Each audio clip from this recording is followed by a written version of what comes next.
Textual criticism is all about looking at how texts get handed down to us.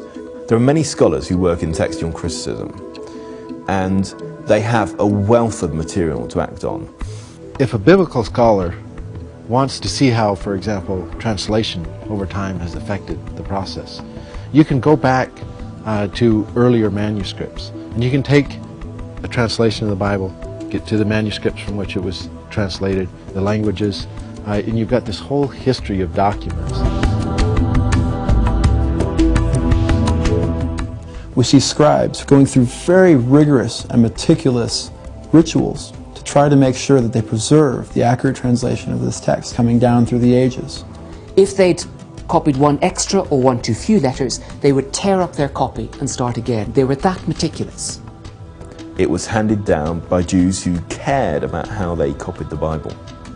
The concept in Jewish tradition of preservation and of handing the text down in an unadulterated fashion is so sacred that there's no discrepancy between the most ancient texts and the ones which are in use today. And when you compare the text of the Dead Sea Scrolls and the text of the later complete manuscripts we have, you see that there hasn't been any systematic change, any major omission or any major addition to the text.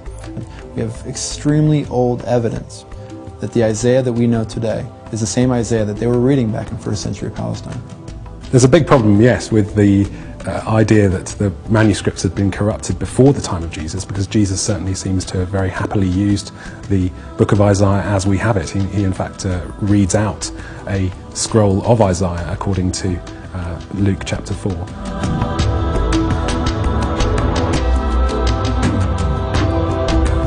After the New Testament was written, Christians copied it and translated it into many different languages. Within a relatively short time, different groups of Christians were divided from each other over this issue and that issue, but their Bibles agreed. There were Christians within the Roman Empire, there were Christians outside the Roman Empire, and their Bibles agreed.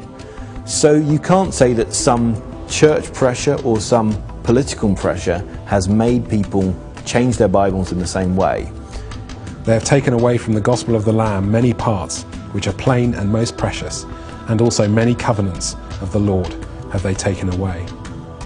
1 Nephi 13:26 seems to say that a number of parts of the Gospels have been taken away, so that the Gospels that we now have no longer have all that they had in the beginning. That's quite a problematic claim to make. The problem with this, as is the problem with a lot of conspiracy theories, is that there's actually no evidence for it. Of course, if one scribe makes an error and we have 50 scribes who didn't make that error, then we know what to do. So there isn't really a problem in terms of establishing the original text. Errors do occur naturally, but we can spot those changes and eliminate them so that we know what the original was. There is no part of the Bible that one could say this has become corrupt, because you can check the many manuscripts. When you take all of the manuscripts that we have, there are no variations of any significance. It's seldom realized that the evidence we have for the New Testament text is vastly superior to the manuscript evidence for classical sources, the ancient Greek and Roman writers. The word of the Lord stands forever, and this is repeated throughout Scripture. For some reason, Mormons feel like those promises were never fulfilled properly, that they weren't fulfilled until Joseph Smith began receiving his revelations in 1821, which I have to admit I'm confounded by, because it's essentially saying that Jesus Christ did not fulfill his promise.